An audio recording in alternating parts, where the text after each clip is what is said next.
বর্ষা এলেই মনটা কেমন ইলিশ ইলিশ করে, তাই আজকে শেয়ার করছি মায়ের হাতে বানানো সর্ষে ইলিশ।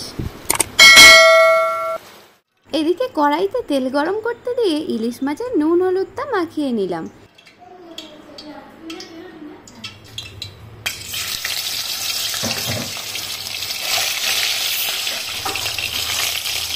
এদিকে আমি ইলিশ মাছগুলো ভাজলেও সর্ষে ইলিশটা কিন্তু আমার মাই করেছে।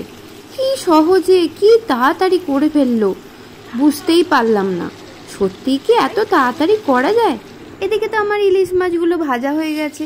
মা কড়াইতে সর্ষের তেলের সাথে 4-5টা কাঁচা লঙ্কা দিয়ে সর্ষে পোস্ত বাটার জলটা দিয়ে দিল, সাথে দিয়ে দিল একটু হলুদ আর নুন, তার সাথে দিয়ে দিল সর্ষে পোস্ত বাটাটা।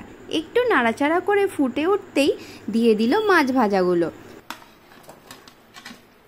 দেখো তো কি সহজেই বানানো হয়ে গেল সর্ষে ইলিশ।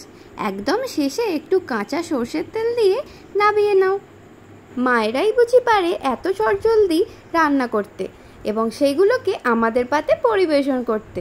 তোমার মায়ের হাতের কোন রান্নাটা তোমার বেশি প্রিয় অবশ্যই জানিও।